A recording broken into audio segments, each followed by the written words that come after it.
আপনারা দেখছেন সনাতন ধর্ম। বন্দনা পূর্ব ধন্যবাদ প্রণতি।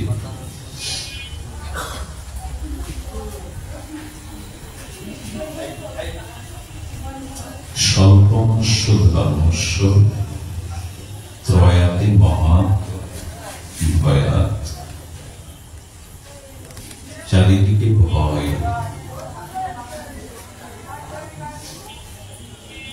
এই ভয়ের হাত থেকে নিষ্কৃতি মানুষ পেতে পারে, মানুষ অভয় হতে পারে, নির্ভয় হতে পারে। সেটি ভগবান নিজ মুখে বলেছেন, স্বল্পমাত্র ধর্ম প্রতিপালন করলে মহা ভয় হতে মানুষ গীতা বাক্য। স্বল্পমস্য ধর্মস্য ত্রয়াতে মহা ভয়। স্বয়ং ভগবানের মুখ নির্গলিত অতি বড় আশা ভরসার বাণী হল, মানুষ ভয় শূন্য হতে পারে, নির্ভয় হতে পারে। কখন?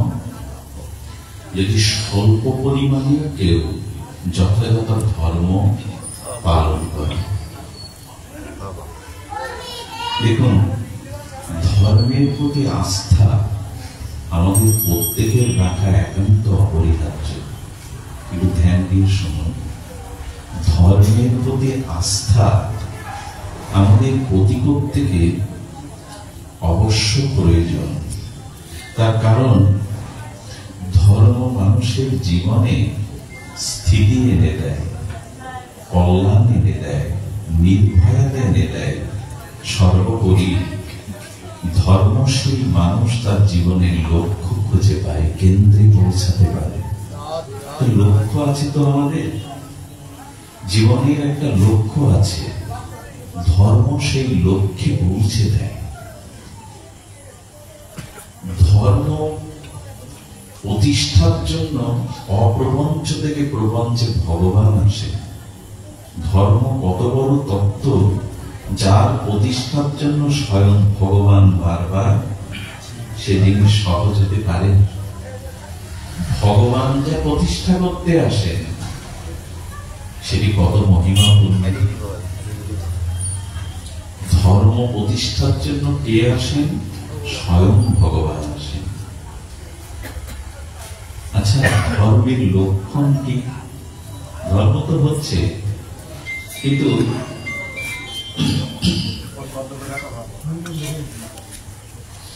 ধর্ম অনুষ্ঠিত হচ্ছে, মঠ মন্দিরের সংখ্যা বাড়ছে, আশ্রমের সংখ্যা বাড়ছে কিনা? ধর্ম বিগত 50 বছরের থেকে বর্তমানে ধর্মের গতাগতি অনুষ্ঠান বেশি হয়েছে কিনা, এটা একটা প্রশ্ন দেখা দিয়েছে। ধর্মের আচার অনুষ্ঠান, মঠ মন্দির অনুষ্ঠান তো হচ্ছে, কিন্তু ধর্মের যথার্থ ফল মনুষ্য সমাজ, বিশ্ব সমাজ প্রাপ্ত হচ্ছে কিনা? আচ্ছা, ধর্মের লক্ষণ কি, যা দেখে বোঝা যাবে এই মানুষটি ধর্ম পালন করছে? জানা মনে হয় দরকার আমাদের। ধর্মের লক্ষণ কি? যদিও বেদান্তি বলেছে 10টি লক্ষণ, বা অনেকেই অনেক রকম লক্ষণ বলেছেন, কিন্তু রামচরিত মানসে গোস্বামী তুলসীদাস খুব সহজ করে বললেন, ধর্মের লক্ষণ 4টি, মূল লক্ষণ 4টি। একটু ধ্যান দিয়ে শুনুন। সত্য, তপস্যা, দান, দয়া। আমরা আবার একটু স্মরণ করি। সত্যের 4টি স্তম্ভ বা 4টি লক্ষণ। সত্য, তপ মানে তপস্যা, আর দান আর দয়া। যেখানে যার মধ্যে, যার আচরণে এই 4টি যথাযথ রূপে আচরণের দ্বারা প্রকাশ পায়, জানবেন সেখানেই ধর্ম নেই। মঠ মন্দিরে ধর্ম নেই অনুষ্ঠানে, ধর্ম আছে চারটি প্রকাশের মধ্যে।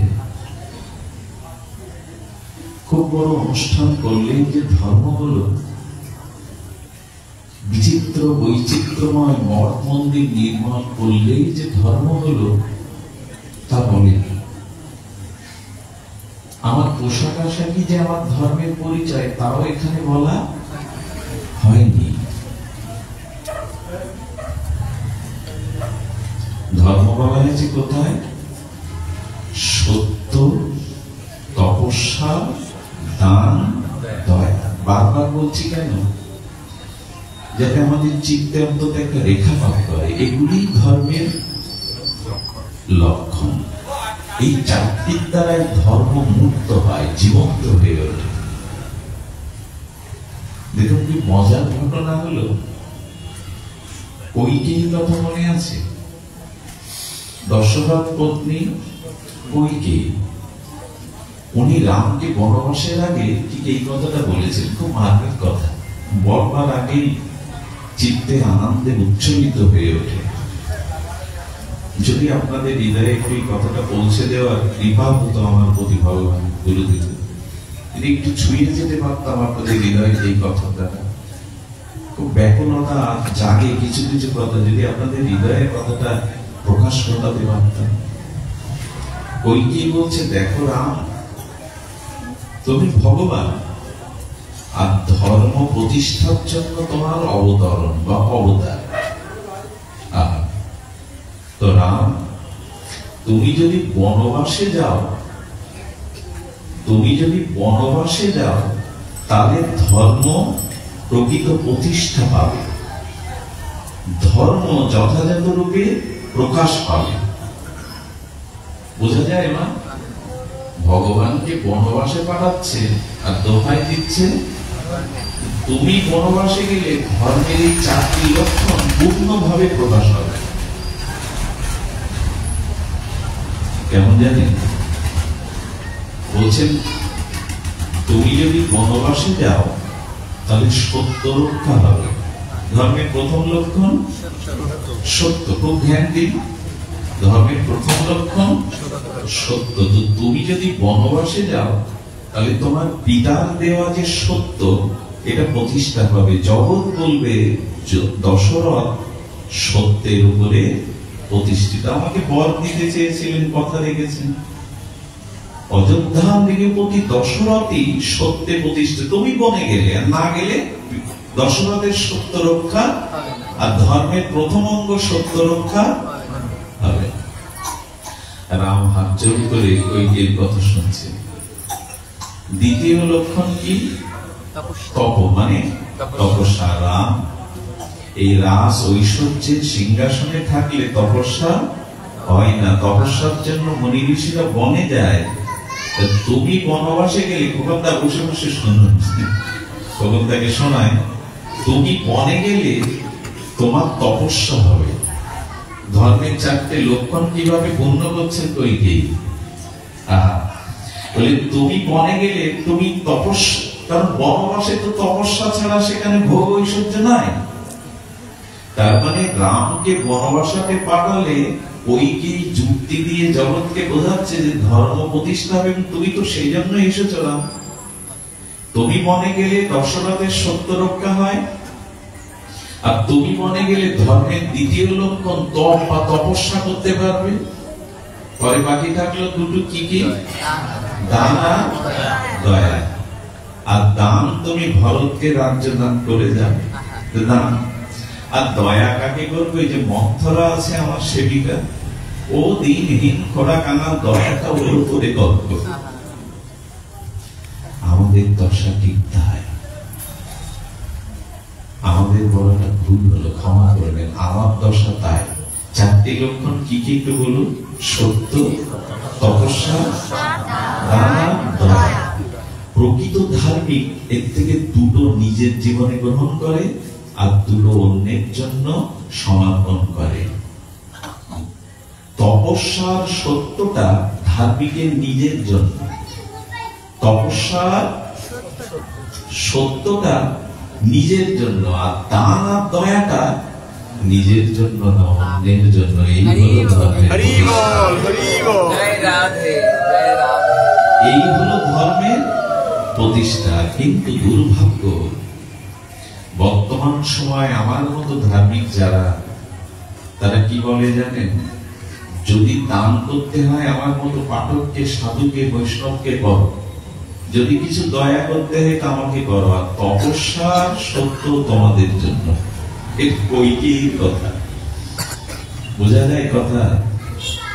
দান যা কিছু করো, কাপড় চোপড়, অর্থবিত্ত যা কিছু দান আমাকে করো, দয়া আমাকে করো, আর তপস্যার সত্য সব তোমাদের জন্য। এই হলো কৈকেয়ী ধর্ম নির্ণয়। রাম তুমি বনে গেলে তপস্যা হবে, দশরথের সত্য রক্ষা হবে, আর ভরতকে দান করে যাবে, আর মন্থরাকে দয়া করবে। এটি ধর্ম প্রতিষ্ঠা হয়ে গেল। ধর্ম যদি আমরা এইভাবে আচরণ করি, সর্বনাশ হয়ে যাবে। গেছেও তাই। দান দয়া আমাকে করো, আর তপস্যা সত্য যা রক্ষা করতে হয় তোমরা করো। এটা হলো কৈকেয়ী বুদ্ধি। এইরকম বুদ্ধি নিয়ে ধর্ম আশ্রয় করা যায় না। বরঞ্চ যদি কিছু তপস্যা থাকে, যদি কিছু সত্যের উপরে দাঁড়াতে হয়, তুমি ধার্মিক এই দুটোকে আগলে ধরো। এটা ছিল না। কম কথা ভাবতে পারেন সত্য কাকে বলে? কম কথা। বারাণসীতে একদা ভারতের অন্যতম শ্রেষ্ঠ রাজা হরিশ্চন্দ্র, হরিশ্চন্দ্র শ্মশানের চণ্ডাল, সেই মেঘে ভরা বাদল ঝরা দিনে গভীর নিশীতে গুরুদেবকে দান করবার জন্য নিজের স্ত্রীকে কাশীতে দাসী রূপে বিক্রি করে দিলেন। স্ত্রী বলল, স্বামী যদি ঋণ থাকে, স্ত্রী হিসাবে সেটা আমার গর্ব না, কলঙ্ক। তোমার ঋণ মুক্ত করবার জন্য আমি কাশীতে দাসী রূপে বিক্রি হচ্ছি। নিজের সন্তান রুইদাসকে নিয়ে গেলেন। রুইদাসকে অন্ত্যেষ্টি ক্রিয়ার জন্য শ্মশানে নিয়ে গেলে প্রথমে বুঝতে পারছে না কে। বিদ্যুৎ চমকিতে দেখলেন আমারই একমাত্র পুত্র রুইদাস পড়ে আছে। স্ত্রীকে হাত জোর করে বললেন, আমি সত্য রক্ষার জন্য শ্মশানের চণ্ডাল হয়েছি, কিছু করি না দিলে এই লাশ অন্ত্যেষ্টি ক্রিয়া করা যাবে না।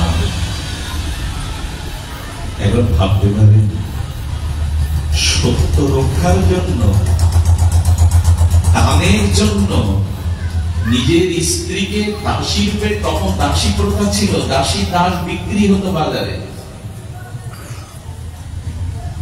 এখনো তো 1 মাসের জন্য, 1 সপ্তাহের জন্য জন বিক্রি হয়, কোন কোন হাট আছে। তো নিজের একমাত্র সন্তানকে শ্মশানে পড়াবে না যদি করি না দাও। এই বংশে ভগবান রাম আসবে না তো আপনার আমার বংশে আসবে? এই হরিশ্চন্দ্রের বংশেই তো রঘুপতি রাজীবলোচন মর্যাদা পুরুষোত্তমে এসেছিলেন। তাই জীবনে যদি ধর্ম প্রতিষ্ঠা করতেই হয়, জীবনের লক্ষ্যে পৌঁছাতে হয়, তবে তপস্যা যেটুকু আর সত্য যেটুকু একটু নিজের জন্য রাখুন, আর দান ও দয়া অপরের জন্য করুন। এটাই ধর্মের প্রতিষ্ঠা। খুব বড় বড় কথা বলাটা ধর্ম নয়।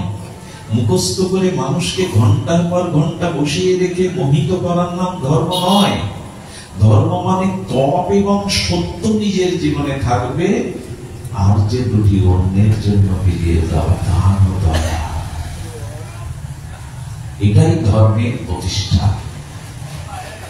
এটাই আমাদের জীবনে ধর্মকে মুক্ত করবে। প্রতিটি মহামানবের চরিত্রে দেখবেন এই ধর্মের মূর্ত প্রতিষ্ঠা হয়েছে। তবে হ্যাঁ, একটু বলি, ভগবানের কাছে যেতে গেলে ধর্মের পথে চলতে গিয়ে নিজের লক্ষ্য পথে পৌঁছতে গেলে তিনটি বাধা আসবে। এই বাধাগুলো না আমরা অতিক্রম করতে পারি না।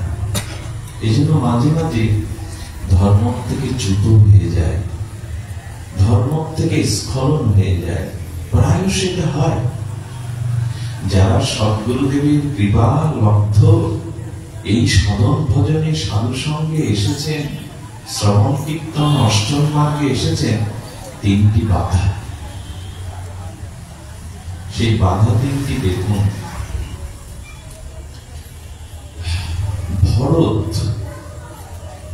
ভরত যখন এলেন, কথা মনে পড়ল, রাম বনবাসে যাওয়ার পরে যেদিন সুমন্ত এসে সংবাদ দিল রাজা দশরথকে, রঘুপতি রামচন্দ্র 14 বছরের আগে ফিরবে না, এই কথা শোনা মাত্র দশরথ প্রাণ ত্যাগ করেছিলেন।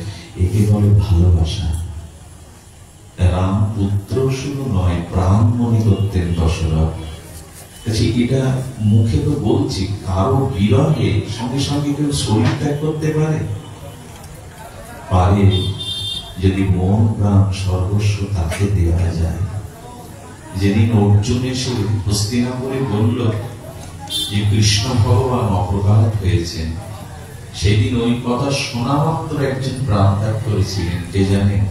কুন্তী দেবী। আমার কৃষ্ণ জগতে নাই। এই যেই শুনলেন আমার কৃষ্ণ জগতে নাই, ভূমিতে পড়েই দেহত্যাগ করলেন। একে বলে ভালোবাসা, একে বলে ভালোবাসা।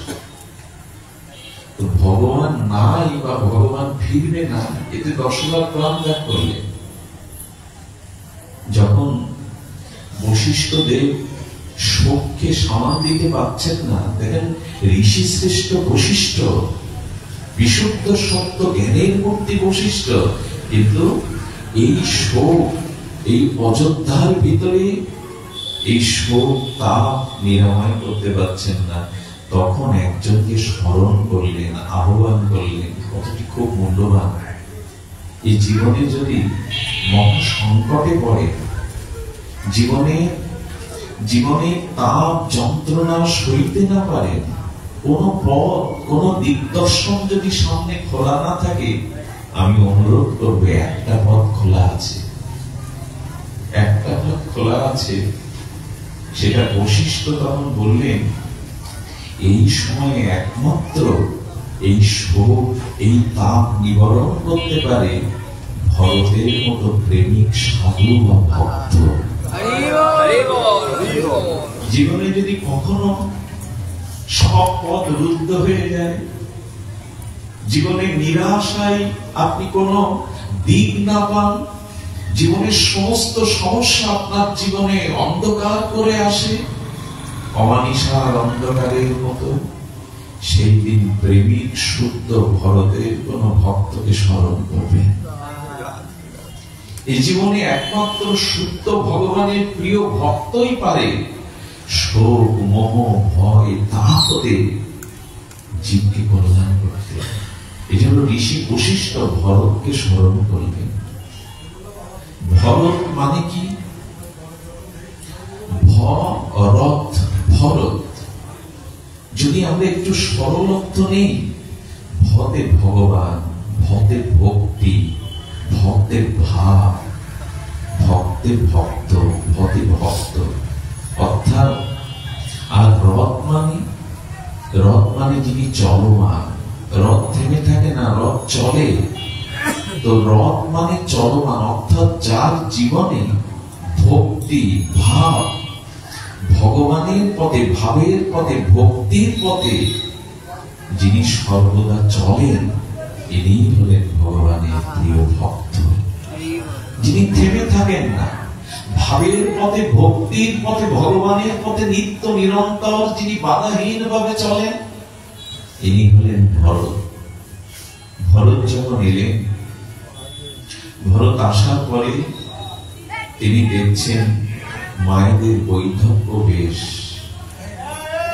কইকেয়ীর কাছে জিজ্ঞাসা করলেন, বাবার মৃত্যুর কি কারণ? বাবার মৃত্যুর কি কারণ? কৈকেয়ী রামা বললেন, তোমার পিতা দুটি বর আমি চেয়েছিলাম, তার দেওয়া অর্পিত বর। একবারে রামচন্দ্রকে বনবাস, একবারে তোমাকে অযোধ্যার সিংহাসন দেওয়া।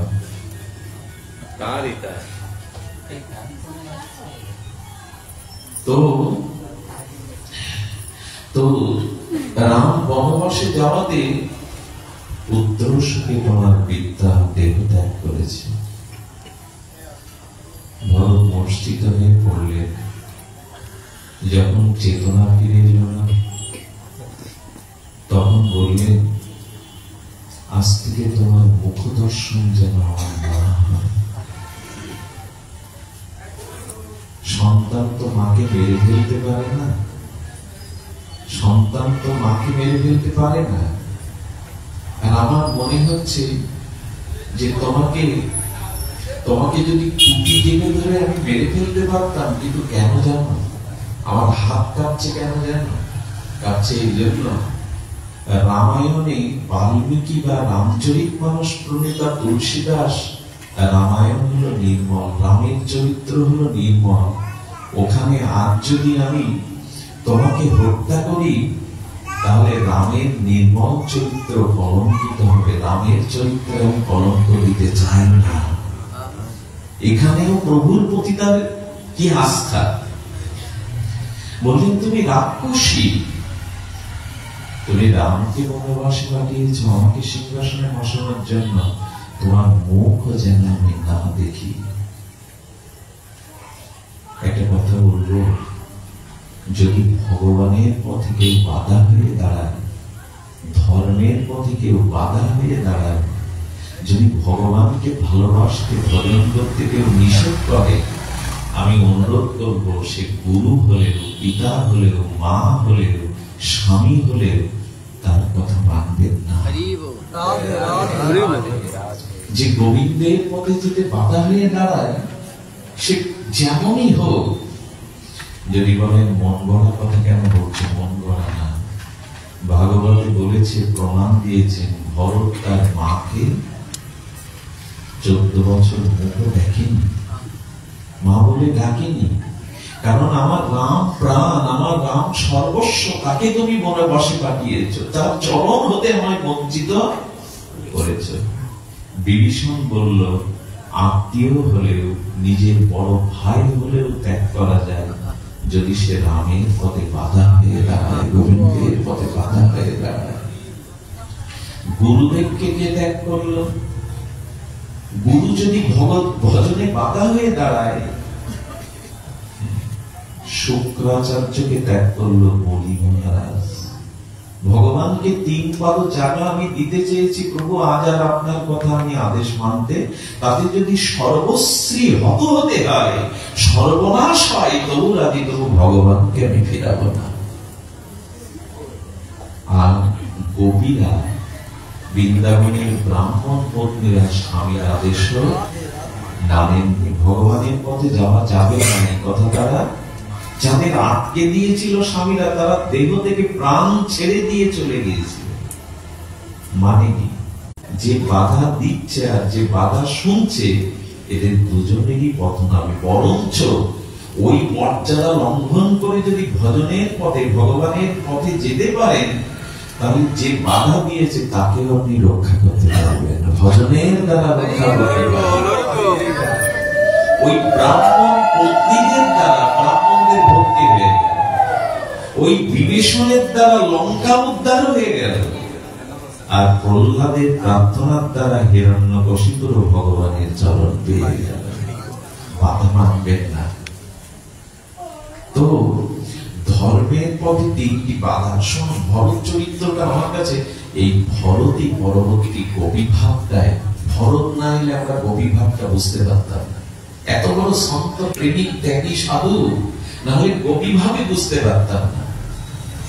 শুনুন, যখন পিতার অন্ত্যেষ্টিক্রিয়া করলেন সরজ নদীর তীরে চিতা জ্বালিয়ে, ভরত যখন এসেছেন, ও সমস্ত প্রজাদের দিকে সম্মুখে রেখে ভরত ভূমিতে বসেছেন, মাটিতে বসেছেন। মা কৌশল্যা এগিয়ে এসছেন, ভরত মাথা নিচু করে কৌশল্যাকে বলছে, মা মা আমাকে বিষ দিয়ে মেরে ফেল, আমাকে বিষ দিয়ে মেরে ফেল, এই পাপিষ্ঠের জন্যই আজ প্রভু বনবাসে। কারো দোষ নয়, সমস্ত দোষ এই পাপিষ্ঠের। আমার জন্যই প্রভু বনবাসে, আমার জন্যই তোমার বৈধব্য বেশ। মা কৌশল্যা গিয়ে জড়িয়ে ধরেছে, ভরত ভরত যেদিন তুই এলি সম্মুখে, আমার কি মনে হলো জানেন? আমার মনে হলো ভরত আসেনি, আমার রাম বুকে এসেছে। কত বড় উদারতা! কৌশল্যা বলছেন, ভরত তোকে দেখে মনে হলো আমার রাম ফিরে এসেছে আমার কোলে। ভরত মনে করেছিল আমার জন্যই তো আগুন লাগলো, কেউ ক্ষমা করবে না। নিজেকে পাপী মনে করে, পাপিষ্ঠ মনে করে মুখ তুলছে না। তখন কৌশল্যা কি বলেছিল জানেন? বলেছিল, মা তুমি কেন প্রভুকে বাধা দিলে না? আমার প্রাণারাম রামকে তুমি কেন? পিতা আদেশ দিয়েছে, তুমি বাধা দিতে পারতে। পিতার থেকে মায়ের আদেশ বলবান, মা শ্রেষ্ঠ। ভরত আমি রামের জন্যই বাধা দেই। কেন? ছোটবেলা রাম যখন আমার বুকে স্তনপান করত, তখন কইকেয়ী দূরে দাঁড়িয়ে থাকত, আর আমি রামকে কোল থেকে নামিয়ে বলতাম, আমি তোর সত্যিকারের মা না, কইকেয়ী তোর সত্যিকারের মা। ওই তোর সত্যিকারের মা, কারণ কইকেয়ী রামকে কৌশল্যার থেকে বেশি স্নেহ করতো। ওর ঘরেই ওর কোলেই থাকতো, রাম বেড়ে উঠেছে কইকেয়ী ধরে।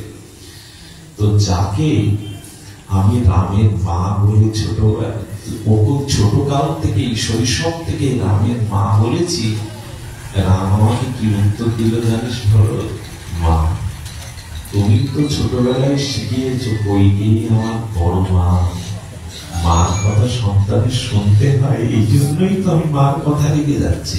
ধর্মটা কত ত্যাগে! একটা জিনিস বলি, ভক্তি জগতে বিরোধ নেই। জ্ঞান, কর্ম, অন্য কিছুতে বিরোধ আছে, দলাদলি আছে। ভক্তিতে যেখানে ভক্তি, সেখানে কোনো গায়ের জোর বা সেখানে কোনো বিরোধ। ভক্তি বা ভক্ত চিরকালই বিরোধ তৈরি করে না। বিরোধ তৈরি করে আমার মতো যারা দলবাস, যারা সম্প্রদায়কে বড় করতে চায়, অন্যকে ছোট করতে চায়। ভক্তিতে কোনো বিরোধই নাই। ভক্তি সর্বদা মত হতে শেখায়, পিছিয়ে আসতে শেখায়, দোষ নিতে শেখায়, দোষ দিতে শেখায় না ভক্তি। এখানে দেখুন বললেন, রাম বলছেন, মা তুমি তো বলেছো কইকেয়ী আমার মন বড় মা। আমি তো মায়ের কথাই শুনেছি, মায়ের কথা তো লঙ্ঘন করতে নেই। তখন কৌশল্যা বলছেন, আজ আমি আর গুরু বশিষ্ঠ, তোমাকে অনুরোধ করছি, রামের অভীষ্ট পূরণ প্রজাবৎসলতায় তুমি এই অযোধ্যার সিংহাসনে বসো। আচ্ছা, আমাকে কেউ যদি বলতো রাজ সিংহাসনে বসতে, আপনাকে কেউ যদি বলতো, ভরত দু চোখের জলে বুক ভাসিয়ে কি বললো জানে? বললো, মা এই গুরুদেব, মৃত ব্যক্তিকে কখনো পদ দেওয়া যায়? যে মৃত তাকে কোনো পদে বসানো যায়? কোন দেশের রাষ্ট্রপ্রধান যদি মৃত্যুবরণ করে, তাকে কি আর ওই আসনে বসানো যায়? যায় না মা। মৃতকে কখনো সিংহাসনে বসাতে নেই। গুরু বশিষ্ঠ বলছে, ভরত তুমি কথা বলছো, সামনে দাঁড়িয়ে আছো, তুমি মৃত কোথায়? বলে, যার প্রাণ চলে যায় তার জীবন তো বেঁচে থাকে না, সে তো মরা। রাম আমার প্রাণ, রাম চলে গেছে মানে আমি মরা, মৃত। বেঁচে একটা কথা বলি, আগেকার ভাইরা বিপত্তিতে পাশে দাঁড়াত, বিপদে, আর এখন সম্পত্তিতে পাশে দাঁড়ায় ভাগ নেওয়ার জন্য। আগেকার দিনে পুরোদিনেরা বিপত্তিতে ভাই ভাইয়ের পাশে দাঁড়াত, এখন ভাইয়েরা সম্পত্তি ভাগের জন্য পাশে দাঁড়ায়। কত বদলে গেছে যুগ। এসব আদর্শগুলো ফিরে আনা দরকার। সব নষ্ট হয়ে গেছে পৃথিবীতে। কেমন যেন এই ভ্রাতৃত্ববোধ, মাতৃত্ববোধ, ভাইয়ের প্রতি ভাইয়ের ভ্রাতৃত্বতা, এই যে হৃদয়ে উদারতা, বলছেন আমি মৃত, প্রাণ ছাড়া দেহ তো মরা দেহ। ভরতের প্রাণ হলো রাম, রাম চলে গেছে এজন্য আমি মৃত। আমাকে সিংহাসনে বসিয়ে মৃতকে পদ দেওয়া যায় না। বশিষ্ঠদেব বলছেন, আচ্ছা ভরত, গুরুদেব যদি শিষ্যকে জোর করে কোনো একটা কাজে নিযুক্ত করে, শিষ্যকে সেখানে না বলা উচিত। মা যদি কিছু মানুষের আদেশে বিচার করতে নেই, তো ধ্যান দিয়ে শোনো, শ্রী গুরু পিতামাতা যা আদেশ করেন তাতে কোনো বিচার করতে নেই। একজন রামকে বলছে, তোমার পিতা দশরথ বৃদ্ধ হয়েছে, তার স্মৃতিশক্তি লোপ পেয়েছে, স্ত্রীর প্রতি অতিরিক্ত আসক্ত কামনার কারণে বর দিতে চেয়েছে, তুমি পিতার কথা মানবে কেন? তুমি কেন প্রজাদের ছেড়ে, প্রজাদের বুকে শেরবিদ্ধ করে তুমি কেন পিতার কথা মানবে? পিতা অন্যায় করছে, রাম প্রতিবাদ করো। আমরা তো করি। রাম কি বললো জানে? রঘুপতি রামচন্দ্র বললেন, পিতার কর্তব্যের বিচার করার ক্ষমতা শাস্ত্র পুত্রকে দেয়নি। পিতার বিচার করার ক্ষমতা পুত্রকে দেয়নি। এই জন্য গুরুদেব আমি তোমার, আমি শ্রী গুরু। তোমার মা তোমাকে যদি জোর করে ক্ষমতায় বসায়, এই সিংহাসনে বসায়, আদেশ মানতে হবে তোমার। ভরত তখন কি বলেছিল জানেন? দেখুন সাধুদের মহিমা। ওই যে বললাম ভক্তিতে বিরোধ নেই, বললেন গুরু আজ্ঞা, মাতৃ আজ্ঞা সর্বদা চিরস্থায়ী। এটা মেনে নিতেই হবে, নির্বিচারে মানতে হবে। বশিষ্ঠের চিত্তে তখন একটু হাসি ফুটেছে, কৌশল্যা তখন কিছুটা আনন্দ পেয়েছে। এই ভেবে না, ভরত বুঝি তাহলে এবার সিংহাসনে বসবে। তখন বলছেন, দেখুন আজ আপনাদের আদেশ শিরোধার্য, কিন্তু আমি একটু এই পদের থেকে বড় পদ চাই, আমি লোভী বেশি। নিজেকে কি বলছেন? আমি লোভী বেশি। গুরু বশিষ্ঠ বলছেন, অযোধ্যার সিংহাসন পাওয়ার থেকে আর বড় পদ কি আছে তোমার কাছে? এর থেকে বড় পদ কি পাবে? একটা অযোধ্যার ভূভারতের রাজ সিংহাসনে বলছে, এর থেকে বড় পদ কি আছে? আর লোভী ব্যক্তি কি রাজ সিংহাসন পেলে ত্যাগ করে? তুমি যে বলছো তুমি লোভী, বলে ত্যাগ করে। লোভী ব্যক্তিও মাঝে মাঝে বড় পদ বা লোভের বস্তু ত্যাগ করে। ভারতের কথাগুলি সাধুর কথা, তো সাধুর এই হলো ধর্ম, এই হলো ধর্মের লক্ষণ। আমি ধর্মের লক্ষণ বলছিলাম, ত্যাগ, বৈরাগ্য, এগুলি ধর্মের লক্ষণ। সত্য, তপস্যা, এগুলো লক্ষণ। শব্দগুলো আসলে না, এই ভাবটা নষ্ট হয়ে যায় আস্তে। শব্দগুলো আসলে নষ্ট হয়ে যায়। কৃপা করো। কি হয়েছে? কি কোথায় ছিলাম?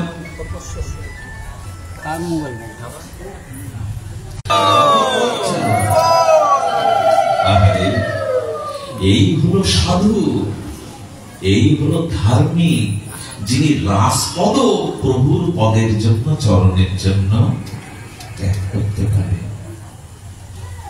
আমরা কতটুকু ত্যাগ করতে শিখেছি বলুন তো? নিজেকে ধার্মিক বলে দাবি করব, ভক্ত বলে দাবি করব। অযোধ্যার রাজ্য পদ ছেড়ে দিচ্ছেন যে আমি প্রভুর চরণ দুটি পদ চাই। গৌরাঙ্গের দুটি পদ চার প্রেম, ওটাই তো সম্পদ। যে রাজ্য পায় সে রাজ্য ধরে রাখতে পারে না, রাজ্য থেকে টেনে নামায় তাকে। একসময় তাকেও লাঞ্ছিত হতে হয়, কিন্তু ভগবানের চরণ পদ, ওই আসন যে একবার হৃদয়ে ধারণ করতে পারে, তার আর পতন কেউ ঘটাতে পারে না। ওটাই বড় পদ। শ্রেষ্ঠত্বের পদ হলো শ্রী ভগবানের পদ। বশিষ্ঠদেব তখন জগৎকে বলছেন, দেখে নাও সাধুর ধর্ম। দেখে নাও ভক্তের চরিত্র। তখন বলছেন আমরা তোমাকে জোর করে বসাবো।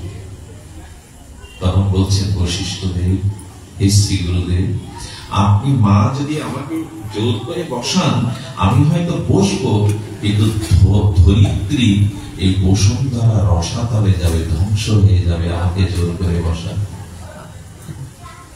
বললেন, বলছেন রাবণ এই পৃথিবীর সিংহাসনে বসেছে। কে বসেছে? রাবণ। হিরণ্যকশিপুর বসেছে, কংস বসেছে। পৃথিবী ধ্বংস হয়নি। তুমি ভরত বসলে পৃথিবী ধ্বংস হয়ে যাবে, রসাতলে যাবে? উত্তর দিল কি জানেন? যে কাজ হিরণ্যকশিপুর করেছে, যে কাজ কংস রাবণ করেছে, সেই কাজ যদি রামের ভাই হয়ে আমি ভরত করি, ধরিত্রী সইতে পারবে না।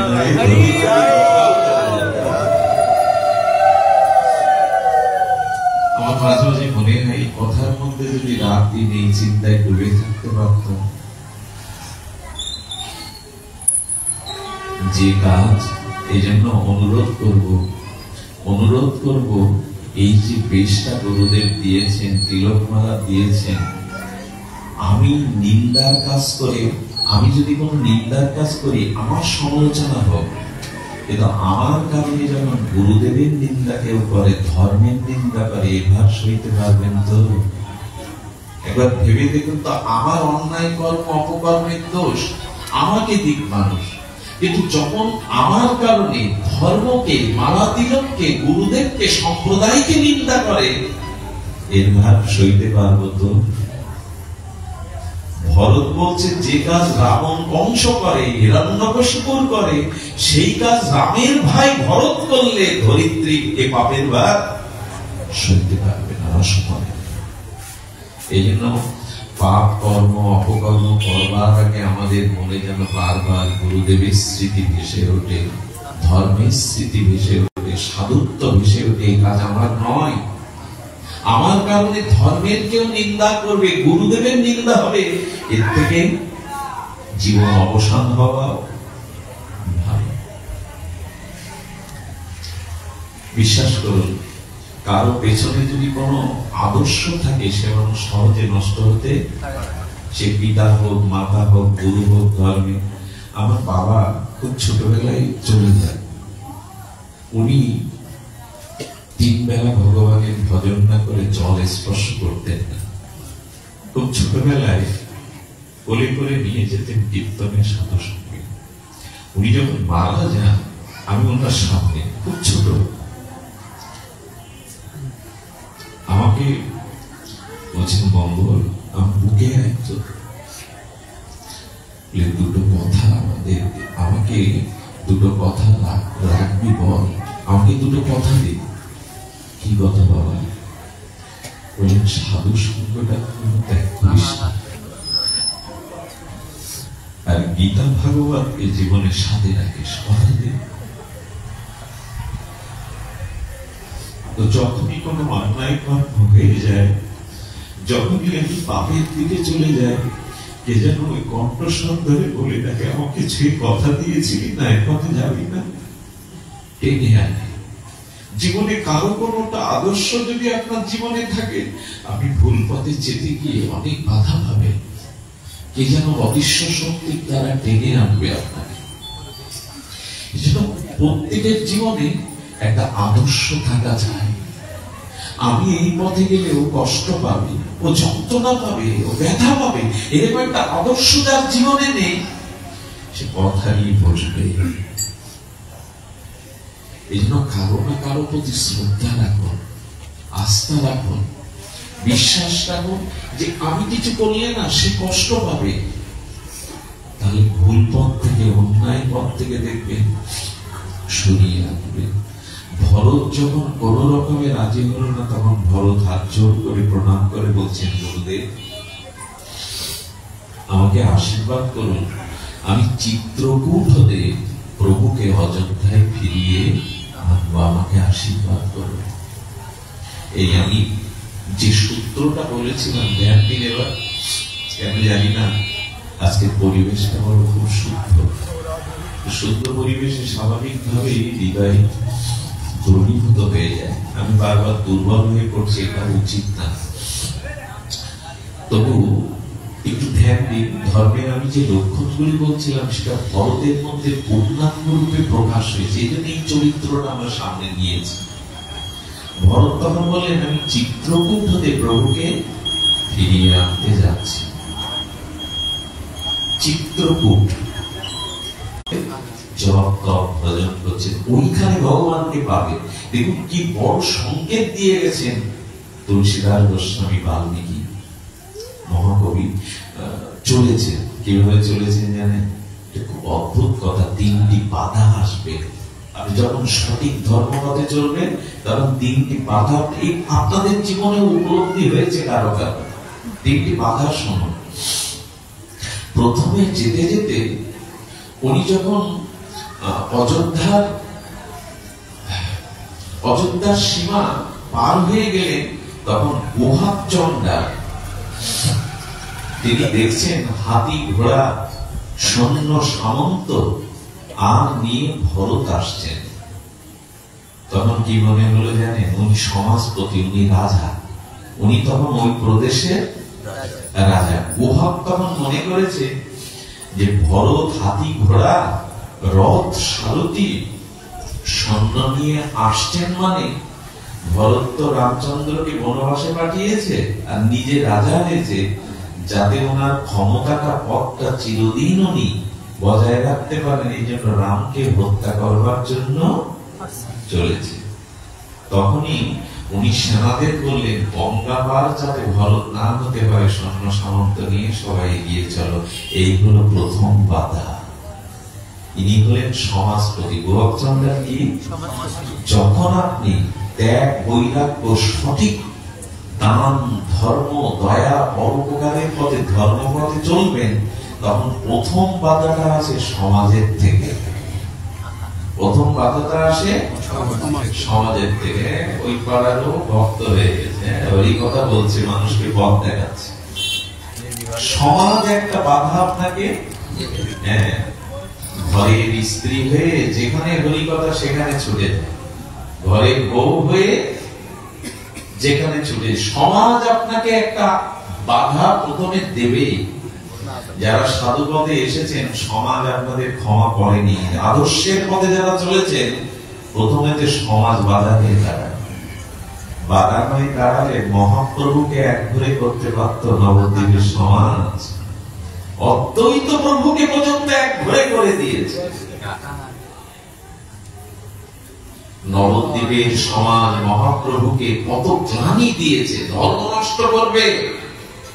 এই জগন্নাথ মিশ্রের ছেলে নিমাই পণ্ডিত সেদিনের ছেলে ধর্ম নষ্ট করবে, একঘরে করে দিলেন। কিন্তু অনুরোধ করব, যারা এই পথে এসেছেন, সমাজের বাধাটাকে বাধা মনে না করে এগিয়ে যাবে। সমাজ বাধা হয়ে দাঁড়ায়, তারা ভুল বোঝে। আজ পর্যন্ত যত মহামানব সংস্কারক হয়েছেন, মহাপুরুষ হয়েছেন, প্রত্যেকে এই সামাজিক বাধাকে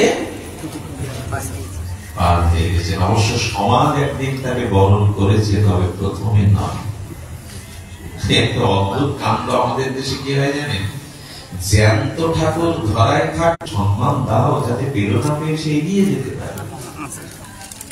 এই জন্য সমাজ এক সময় মানবে, কিন্তু আপনি যদি আপনার লক্ষ্যপথে স্থির থাকেন, আদর্শ থেকে চ্যুত না হন, সত্য তপস্যার পথে চলতে থাকেন, তাহলে সমাজ বাধা হলেও বাধা নয়, তারা একদিন আপনাকে বরণ করবে। যখন এগিয়ে গেল সৈন্য নিয়ে, তখন চোখের সামনে গিয়ে যেই দাঁড়িয়েছে, তখন বললো, এই গোহাচণ্ডা রামচন্দ্রকে গঙ্গার এপারে এক রাত্রি সেবা করেছিলেন, এখানে থাকতে দিয়েছিলেন, উনি নদী পার করে দিয়েছিলেন। কি বলবো আপনার, চণ্ডাল গুহা ভরত চরণে গিয়ে পড়েছিল। তুমি প্রভুকে সেবা করেছো, প্রভুকে পার করে। ভরতের চোখের জল আর তার ভাষা, তার জ্যোতি দেখে ওনার ভুল ভাঙলো।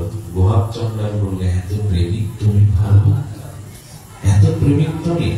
আমি বলছি যদি সত্যকে ধরে রাখতে পারেন, ধর্মকে ধরে রাখতে পারেন, যে সমাজ একদিন আপনাকে বাধা দিয়েছে তারা একদিন মাথায় করে আপনাকে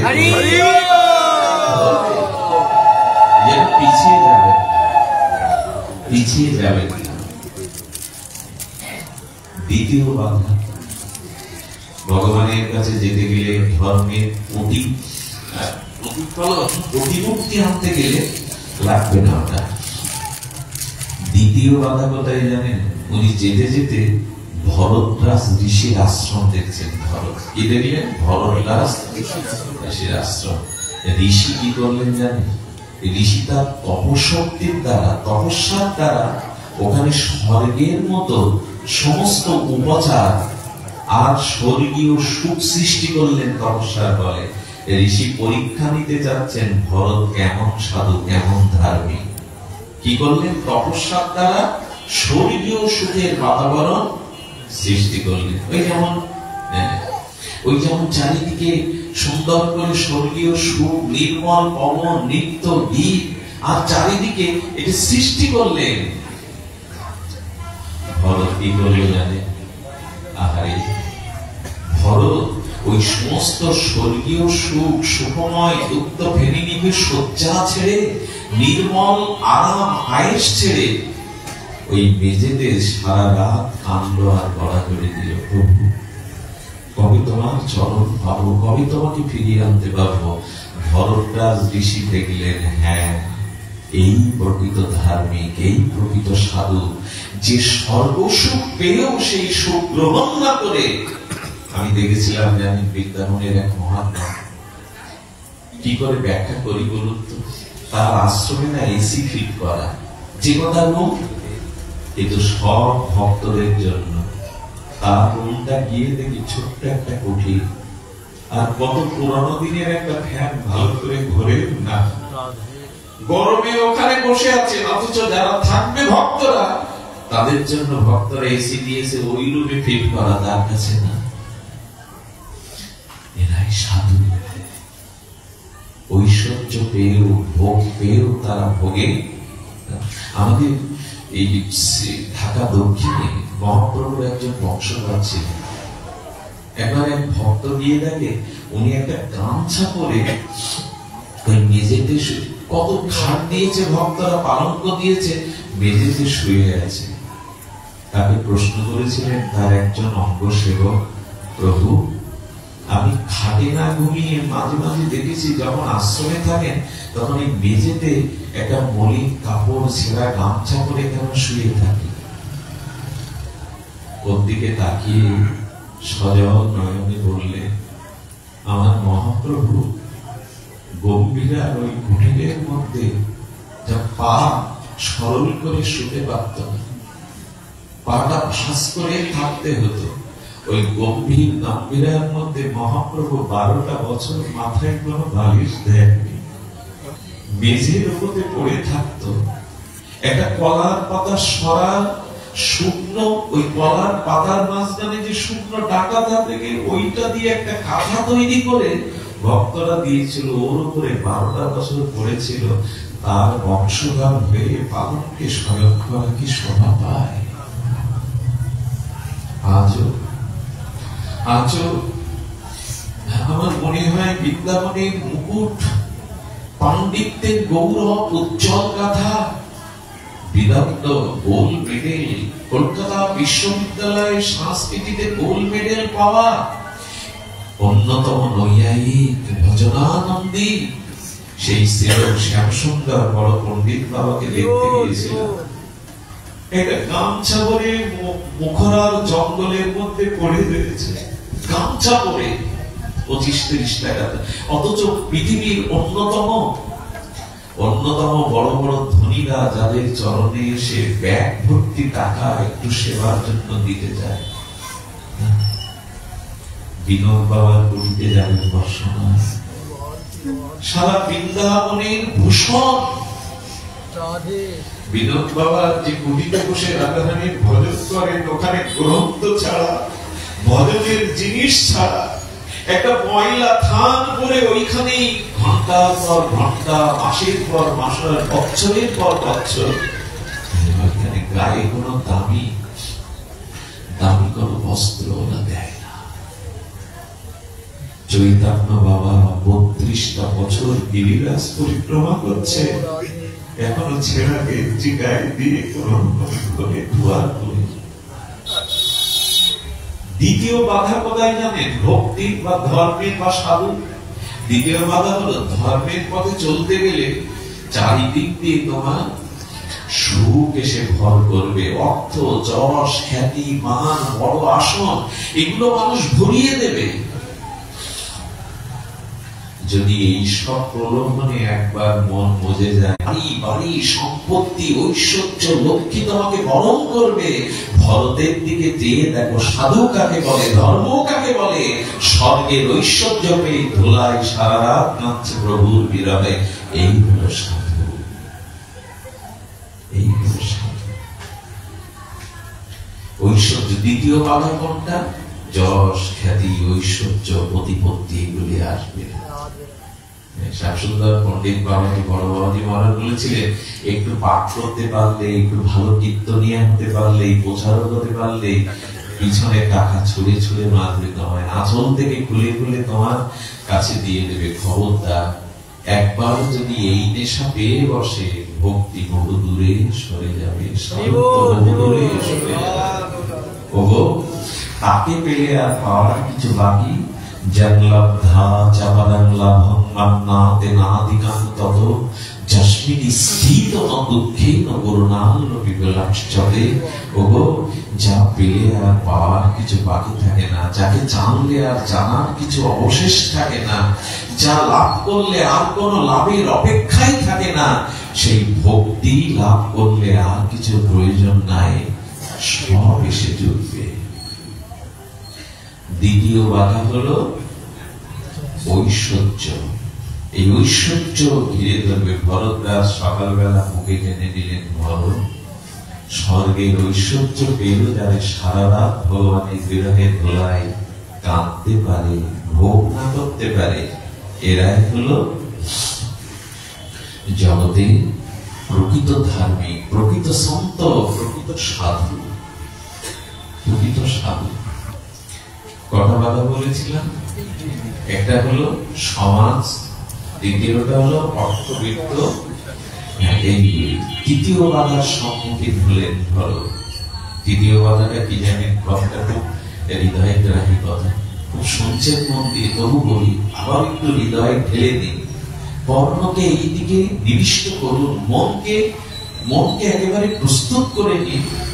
দেবতারা দেখলো ভরত কেমন সাধু, প্রভুর চরণ কেমন ভালোবাসে, এগুলো দেখি হঠাৎ করে দেবতারা পথের ধুলাতে সূর্যের তাপের দ্বারা ওটা অগ্নিময় করে দিল, অগ্নিস্ফুলঙ্গের মতো পথটা তাপময় করে দিল। ভরত পায়ে পাদুকা দেয়। ভরত নৃপতি দশরথের পুত্র, কিন্তু পায়ে, ভরতকে যদি জিজ্ঞাসা করেন তুমি পায়ে পাদুকা দিলে না কেন, ভরতের উত্তর কি জানেন? আমার প্রভু এই পথ দিয়ে খালি পায়ে বনবাসে গেছে, আমার কারণে তার পায়ে কত কাপড় ফুটেছে, কত কণ্টক বিদীর্ণ হয়েছে, আমার জন্য এই পথে চলা। আচ্ছা ভরত, রথে সবাই চলেছে, সন্ন্যাসম, তুমি রথে নাও কেন? আমার প্রভু তো এমনি করে হেঁটে হেঁটে গেছে, ওই ব্যথাটা নিজে উপলব্ধি করছে। দেখুন, এই যে বললাম, দয়াটা থাকতে হবে, অন্যের ব্যথায় ব্যথিত হতে হবে, এরই নাম সাধুত্ব। অন্যের ব্যথায় যাতে হৃদয় বিগলিত হয় না, অন্যের চোখে জল দেখে যাদের চোখে জল আসে না, এরা প্রকৃত সন্ত হতে পারেনি, এখনো বাধা তাদের,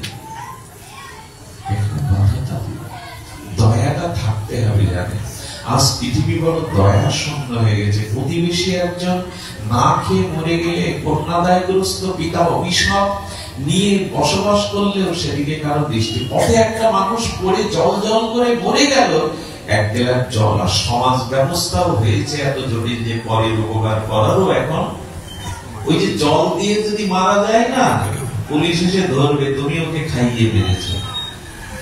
সমাজও এখন এমন জায়গায় পৌঁছে গেছে যে পরের উপকার করতে গেলে সবাই সন্দেহ চলে দেয়। সমাজ ব্যবস্থাটাও এখন আর আগের মতো। মানুষ মারা যাচ্ছে, দেখবেন কেউ তাকে জল দিতে যায় না, যদি মারা যায় আমাকে ধরুন। কি এক সমাজ ব্যবস্থার মধ্যে আমরা পৌঁছে গেছি। তবে হ্যাঁ, যতটুকু পারে পরের উপকার, পরের দুঃখে নিজের হৃদয়টা দ্রবীভূত যেন হয়। মাখন তো সূর্যের তাপ পেলে গলে যায়, সাধু হৃদয় পর দুঃখ দেখা মাত্র গলে যায়। এই জন্য দয়াটা আজ কেমন যেন ওই যেসব নদীগুলো শীর্ণ হয়ে গেছে, বৈশাখী চৈত্রের নদীর মতো দয়াটাও শুকিয়ে গেছে আমাদের জীবনে। পরের দুঃখে আমাদের হৃদয় কাঁদে না, পরের ব্যথায় ব্যথিত হই কি। গোবিন্দ উত্তর কষ্টে চলেছেন, গোবিন্দ ধেনু বৎসগণ নিয়ে আর রাখাল সকাদের নিয়ে সেই উত্তর কষ্টের গোখুর উত্থিত গোধূলি ধুলিতে, আর গোবিন্দের শ্রীবদন কেমন অপূর্ব শোভামণ্ডিত হয়ে আর অভিনব সুন্দর ভোজনা চলেছেন উত্তর কষ্টে মুরলী বাজাতে বাজাতে। রাধারানী সখীগণ সহ চিলেকোঠার উপর থেকে গোবিন্দ দর্শন করছেন। একটু নয়নের তৃষ্ণা, কখন ওই বদন চরণ দর্শন করবো। আচ্ছা, ভগবানকে দেখতে গেলে প্রথমে চরণ দেখতে হবে না বদন দেখতে হবে? কোনটা মা? আগে চরণই দেখতে হবে। আরতিতে ওই নিয়ম নাকি? আরতিতে কি নিয়ম? আগে চরণ তো নাকি? ভুল হচ্ছে না? মুখমণ্ডল চরণ তো যায়। দর্শনে আগে কি করতে হবে? চরণ। রাধারানীর গোবিন্দের আতুল প্রেমময় চরণের দিকে যেই দৃষ্টি আছেন, গোবিন্দ যেই তপ্ত বালুতে সারাদিনের ব্রজের ধুলিতে, ব্রজের বালুকণাতে সূর্যের কিরণ তাপ লেগেছে, বালুগুলো তখনও তপ্ত। ওই তপ্ত বালুর উপরে গোবিন্দ যেখানে যেখানে পদবিন্যাস করছেন, রাধারানী তপ্ত বালু ধুলির উপরে, ব্রজ ধুলির উপরে পা রাখছে। ওই কমল চরণে ব্যথা লাগছে। আমি যদি রাধা না হয়ে, রাধা হয়ে কি হলো?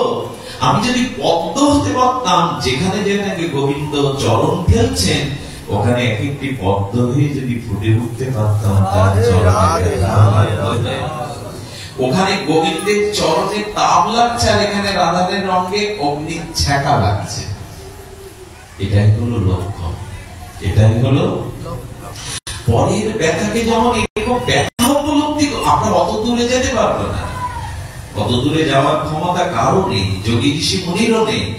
কিন্তু পরের ব্যথায় ব্যথিত হতে হবে, পরের ব্যথায় ব্যথিত হতে হবে। শুধু ভক্তগণ, এই জন্য ওখানে কি করেছে দেবতারা? ভরতের চলার পথে, চিত্রকূটে যাওয়ার পথে ভীষণ তাপে পথের ধূলিকণাগুলো এক একটা অগ্নি স্ফুলিঙ্গের মতো তাপ দিয়েছে, আর ভরতের পায়ে ফসকা উঠছে, ভরতের পায়ে তাপ উঠছে। দ্বিতীয় বাধা হলো, এ পথে চলতে গেলে না, এ পথে চলতে গেলে অনেক কষ্ট, অনেক কলঙ্ক, অনেক বাধা সইতে হবে। মীরাবাইকে পর্যন্ত কি বলা হলো জানে? মীরাবাইকে বলা হলো ওর চারিত্রিক যেখানে সেখানে ঘুরে বেড়ায়, ভজন করে বেড়ায়, মীরাবাইকেও ডালিনি। পথের কতটা কষ্ট সহ্য করতে হলো। প্রয়াত মরমী শিল্পী, উপমহাদেশের অন্যতম বিখ্যাত শিল্পী মা আমাদের মান্না দেবী, ওনার একটা গান ছোটবেলায় খুব নাড়া দিত। পথের কাটাই পায়ে রক্ত না ছড়ালে কি করে এখানে তুমি আসবে? সাধু যদি হতে চাও, ভগবানের চরণ লাভ করতে চাও, পথে অনেক তাপ সহ্য করতে হবে, অনেক তাপ সহ্য করতে হবে। কত কটু কথা, কত তাপ, পথের কত ক্লান্তি জানেন? সাধুরা কি করে, আপনারা কত দূর থেকে কত মায়েরা বাবারা আসে, কি করে যানবাহন পায় না? আমি দেখেছি, আমি প্রসাদ পেয়ে গাড়ি নিয়ে আধা ঘন্টা পর বেরিয়ে 5 কিলোমিটার দূরে গিয়েছি, সন্তান কোলে করে কোনো মা হেঁটে হেঁটে যাচ্ছে, ভ্যানও পায়নি, যানবাহন পায়নি, আমি মাঝে গাড়ি থামিয়ে দূর থেকে তাদের প্রণাম করি, ধন্যবাদ, ধন্য তোমাদের ত্যাগ, 5 কিলোমিটার পথ পাড়ে হেঁটে এসছে হরিকথা শোনার জন্য। ওই রাত্রে তারা চলেছে। এই পথে অনেক তাপ সহ্য করতে হবে, কত কটু কথা, কত বাধা, পথের কত তাপ। কতটা চোখের জল ফেলেছ যে তুমি তাকে ভালোবাসবে, তার জন্য কটা রাত কাটিয়েছ, তার জন্য নিজের সুখ, দেহ সুখ, সংসার সুখ, কতটা জলাঞ্জলি দিয়েছ তুমি, কতটা জলাঞ্জলি দিয়েছ। এই জন্য সাধু হতে গেলে এই পথের তাপ সহ্য করুন। আচ্ছা, ভরতের পায়ে ফোসকা উঠছে, কিন্তু ভরত তখন ব্যথা অনুভব করছে না। ভরত অনুভব করছে আমার প্রভুর পায়ে তার কতটা ব্যথা লেগেছিল। নিজের পায়ের ব্যথাটা অনুভব না করে প্রভুর চরণে কতটা ব্যথা লেগেছিল সেই অনুভব করছে, সেই অনুভব করছে। এটাই বলে প্রকৃত সাধুত্ব, একেই বলে প্রকৃত সাধুত্ব। আর দেখুন এই পথে একটা জিনিস দেখুন, তুলসীদাস গোস্বামীকে সম্রাট আকবর পত্র লিখলেন। কে লিখছেন? উনি সমসময়কালীন। তুলসীদাস গোস্বামী সম্রাট আকবরের সমসময়কালীন মানত। ওনার যখন চারিদিকে ছড়িয়ে পড়লো তুলসীদাস গোস্বামীর এই মহিমা, আকবর পত্র লিখলেন। আর দিল্লির বাদশাহ পত্র পাঠালেন সম্রাট আকবর যে আমার নবরত্নের মধ্যে আপনিও এক রত্নরূপে ভূষিত হন। আপনার যত মহিমা শুনেছি, পাণ্ডিত্য শুনেছি, কবিত্ব শুনেছি, আপনি আমার এই দিল্লিতে নবরত্নের মধ্যে এক রত্ন হয়ে যান। উত্তরে কি লিখলো জানো মা? উত্তরে লিখলো, আমি আপনার এই চাকরি গ্রহণ করতে পারলাম না, কারণ আমি ইতিমধ্যে একজনের চাকরি করি। আমি ইতিমধ্যে একজনের চাকরি করি। একজন বলছেন, গোসাই এটা কি করলে? সম্রাট তোমাকে নবরত্নের এক রত্ন করতে চাইছে, আরে তোমার ঘরের চালে জল পড়ে, সূর্যের তাপ আসে ঘরে, তোমার কুড়ে ঘরও ভালো নাই, তুমি সম্রাটের নবরত্নের এক রত্নতে বললে মণিরত্নে ভরে যাবে, অট্টালিকায় ভরে যাবে। তখন বলছেন আমি যে পথ পেয়েছি সেই পথের কাছে ত্রিভুবনের কোন পথ নয়, আমি রামচন্দ্রের চরণ পথ পেয়েছি। আর শোনো, বাদশাকে লিখলেন, আমি একজনের চাকরি করি আর দরখাস্ত লিখে দিয়েছি জন্ম জন্মান্তরের, যে আমি তোমার দাস, তোমার চাকর, আমি রামচন্দ্রের চাকরি করি চরণের, আমি তো তোমার চাকরি করতে পারবো না। আচ্ছা, সেই সময় একজন সম্রাটের কথা এরকম উপেক্ষা করতে পারবো তো, এরকম পথ ছাড়তে পারবো তো আমরা? তো মুখের কথা কি? ধর্ম জীবনে প্রতিপালন করা শুদ্ধ সাধুত্ব কি খুব মুখের কথা? সম্রাটের প্রলোভন। আর সাধু কেমন হবে জানে?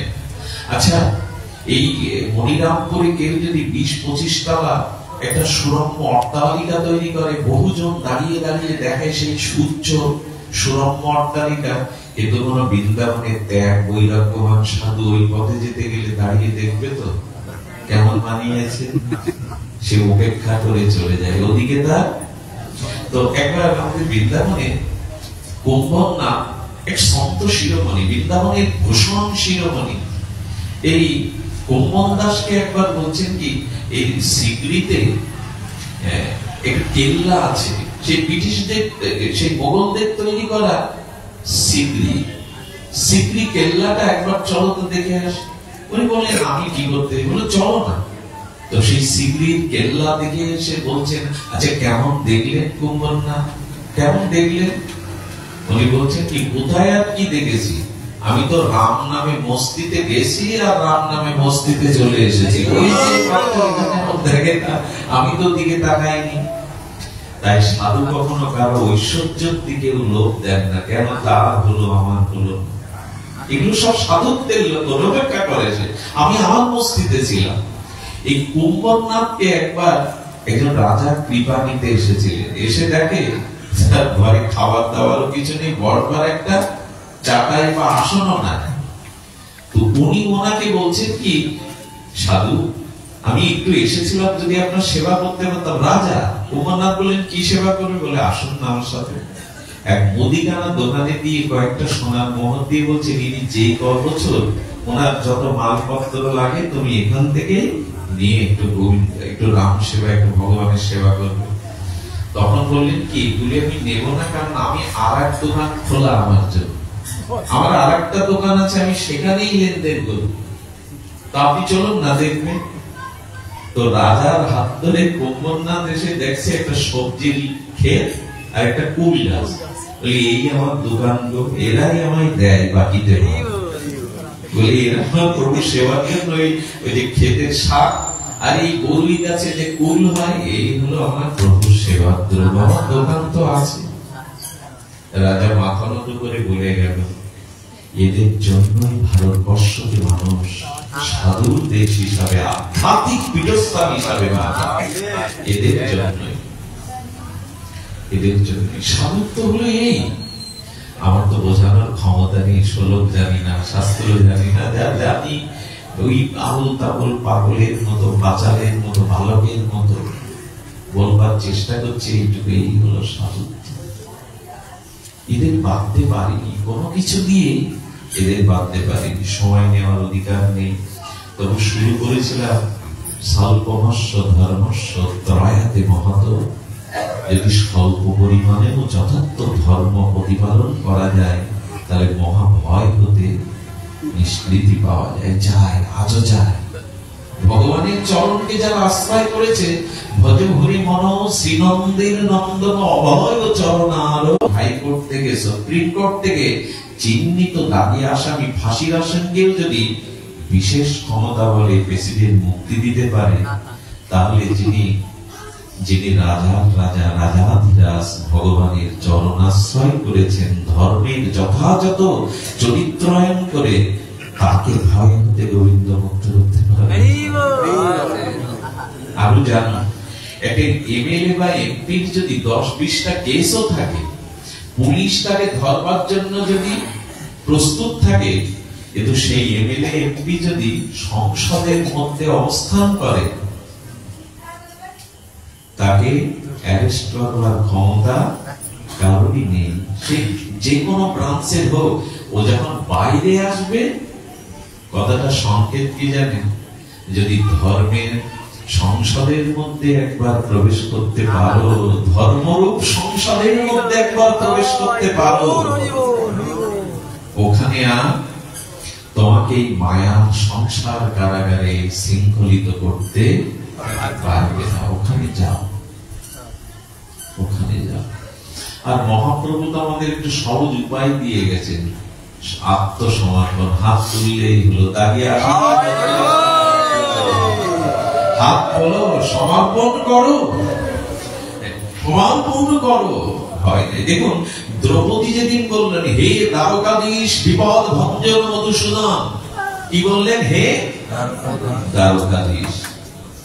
জানেন গোবিন্দ তখন, গোবিন্দ সবখানে আছেন, শুধু কি দ্বারকায় আছেন? ভগবান সবখানে আছেন, কিন্তু গোবিন্দ দেখছেন দ্বারকার নাম করেছে দ্রৌপদী, সেই দ্বারকা থেকে আসতে গিয়ে বিলম্ব হয়ে যাবে, এই জন্য গোবিন্দ সেদিন কাপড়ের অবতার হলেন। যেমন মৎস্য অবতার হয়েছেন পূর্ব অবস্থায়, বস্ত্রখণ্ড অবতার হয়ে গোবিন্দ নিজেই বস্ত্র হয়ে উড়ে গিয়ে দ্রৌপদীকে পেঁচিয়ে দিলেন। ভক্তের জন্য ভগবান আর কি অবতার হলেন? বস্ত্র অবতার হলেন। দ্রৌপদী জিজ্ঞাসা করেছিল, প্রাণনাথ তোমার আসতে কেন এত বিলম্ব হয়েছিল? কি বললো জানেন? বললো, তুমি আমাকে দ্বারকানাথ বলে ডেকেছিলে, ওই দ্বারকা বলাতে দ্বারকা থেকে আসতে আমার বিলম্ব হলো। আমি তো এখানেও ছিলাম, তোমার হৃদয়ে ছিলাম, তুমি দ্বারকা বলেছো বলে দ্বারকা থেকে আসতে আমার। কতটা তিনি ভক্তকে মূল্যায়ন করে। আমার খুব মনে পড়ে, ছোটবেলায় দেখলে যে ছোট ছোট মরক মুরগির বাচ্চা ছোট ছোট ডিম থেকে উঠে যখন খেলতো না, দেখতে ভালো লাগতো। হঠাৎ যদি চিল আসতো, মা কি করতো জানেন? দুটো পাখনা মিলে দিত, আমি খুব দৃঢ়তার সহিত বলতে পারি, ওই পাখনার তলে যে শাবকগুলো বাচ্চাগুলো আশ্রয় নিত, কোটি চিলের সাধ্য নয় ওর থেকে বাচ্চাকে কেড়ে নেবে। ভগবান যেন বললেন, ভজনের আশ্রয় এসো, গুরুর চরণাশ্রয় এসো, আর তোমাদের কেউ নিতে পারবে না। আসো, এসো, এসো তোমরা। ছোট্ট একটি ঘটনা বলি, পাঠ বিশ্রাম করি। তবে একটা কথা বলবো, এই কথাটা খুব হৃদয়ের উৎসাহিত কথা। একটা কথা বলবো, যার ভিতরে ভক্তি আছে, একটু প্রেম সঞ্চারিত হয়েছে, একটু হরিনামের আস্বাদন পেয়েছে, আপনাদের নিবেদন করব, এই প্রেমামৃত রস, এই ভক্তির রস, এই ভজনের রস যত গোপন করতে পারবে, তত এটা সুরক্ষিত হবে। এটা খুব মূল্যবান একটা সিদ্ধান্তের কথা বলি। এখানে আপনারা যারা আছেন, খুবই প্রিয়জন আপনারা, মহাজন আপনারা, আমাদের মুখ দেখেই কথা আসে, এটা গোপন করবে। আচ্ছা, ভক্তিটা রস কিনা? হ্যাঁ, ভক্তিটা প্রেমটা রস কিনা? কোন তরল উৎকৃষ্ট রসবস্তু যদি পাত্র থেকে উন্মুক্ত করা হয়, পাত্র থেকে ঢেলে বাইরে উন্মুক্ত করা হয়, ওতে মশা মাছি বসে, কীট পতঙ্গ এসে পড়ে। বোঝা যায় কথাটি? কোন রসবস্তু, কোন অমৃতময় রসবস্তু যদি পাত্র থেকে উন্মুক্ত করে ঢেলে দেন, বাইরে প্রকাশ করেন, ওতে কি বসবে? মশা মাছি, কি ধুলাবালি এসে বসবে। যেমন ভক্তি রসটা, ভজন রসটা আবৃত করে ঢেলে রাখো, বাইরে প্রকাশ করতে যেও না, মশা মাছি এসে বসবে। নিজেকে প্রকাশ করতে যেও না। যাদের চরণে ধুলিও কোটি জন্ম হতে পারবো না, এত বড় বড় পণ্ডিত শ্রীরাম বৃন্দাবনে, নবদ্বীপে, এরা ব্যাসাসনে বসে না, অনেকেই বসে না। পাণ্ডিত্যের ভক্তি যদি চাপা পড়ে যায়, প্রকাশ করে না, নিজেকে প্রকাশ করে না। এই জন্য রসবস্তুকে কখনো উন্মুক্ত করতে নাই, ঢেকে রাখতে হয়। যেমন বলবো ওই কলার খোসাটা, ফলের আবর্তনটা আছে বলেই ফলটা সুরক্ষিত আছে। কলার খোসাটা, ফলের যে আঁশ, ওপরের যে আঁশটা আছে, গাছের ছালটা যদি তুলে দেন, গাছ বাঁচবে? কেন? গাছ তো বাঁচে মাটির রসে, মূল শিকড়ের রসে। ছাল তুলে নিয়ে গাছ কেন মরে যাবে? বাইরের তাপ থেকে, বাইরের শীত থেকে ওকে আবরণ দিয়ে রাখে, এই জন্য তো বেঁচে যায়। তেমনি করে ভক্তিটাকে, প্রেমটাকে একটা আবরণের মাধ্যমে ঢেকে রাখো, প্রকাশ করতে যেও না। আচ্ছা, আমাদের প্রভাস বাবু আছেন এখানে, উনি অত্যন্ত প্রিয় ব্যক্তিত্ব। ওনার মতো অনেকেই যারা আছেন, উনি হাজার কথার মধ্যে একবার কি আপনাদের বলবেন, আমার সিন্ধুকে আজকে 2 লাখ টাকা আছে বাড়িতে? এগুলো আপনি বলবেন কি কারণে? আমি প্রসাদ বুঝি যাত্রার ইনিয়ে বিনিয়ে। আচ্ছা, একজন যাচ্ছে একাদশীর দিন, বলছে আপনি একটু বসুন না, বলে আজ একাদশী বলবেন, এটা জানানোর দরকার কি একাদশী? আমি একটা কথা বলি, ভালোবাসাকে, প্রেমকে কখনো প্রদর্শন করতে না, একটা অনুরোধ করি। ভালোবাসা বা প্রেমকে আজকাল কি বলবো, স্বামী স্ত্রীর যে অন্তরঙ্গ ভাবটাও প্রকাশ হচ্ছে মোবাইলে। এটা কতগুলো নারকীয় সময় পৌঁছে গেলে, যেগুলো আবৃত করে। প্রেম কখনো প্রদর্শনের জিনিস না। প্রেমকে লিখে হয় না, প্রেম কখনো কবিতা লিখে হয় না। প্রেম হয়, প্রেম লিখে হয় না, প্রেম হয়। আর যার হয় সে কেবল অনুভব করে। এটা জানানোর জিনিস না। আজকাল এটা লেখালেখিতে, ইঙ্গিতে, কিন্তু না। আর এই প্রেমকে বোঝবার জন্য সব থেকে বড় দৃষ্টান্ত আমাদের ব্রজের গোপীরা। গোপীরা সাজতো কেন? গোপীদের যদি দেহ ইন্দ্রিয় সুখ না থাকে, গোপীরা সাজতো কেন? গোপীরা সাজতো কেন জানেন?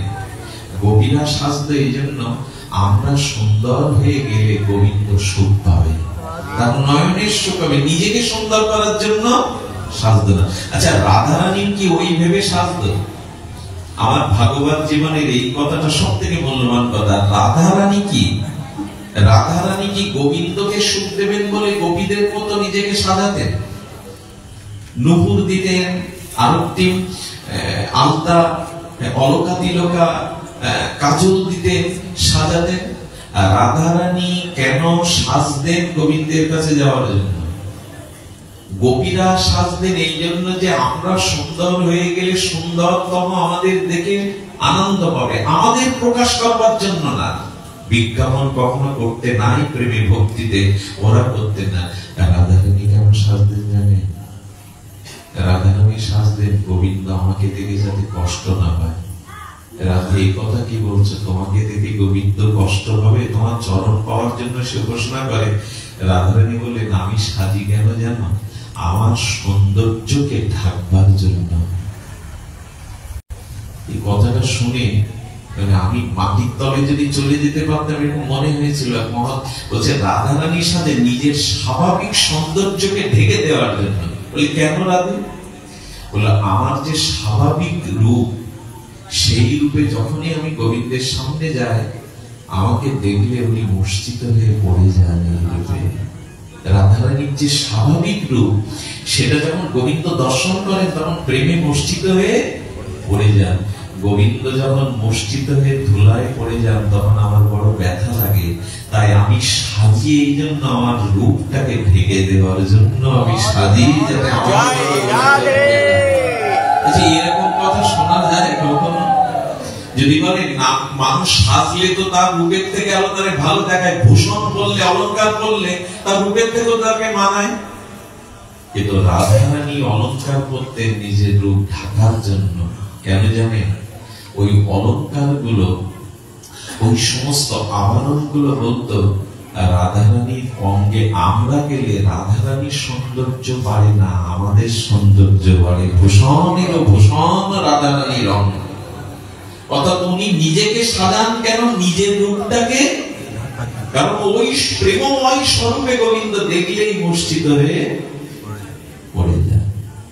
শুধু ভক্তগণ, প্রেম বিজ্ঞাপন করবার জিনিস নয়, এটা অন্তরের জিনিস। কেমন জানেন?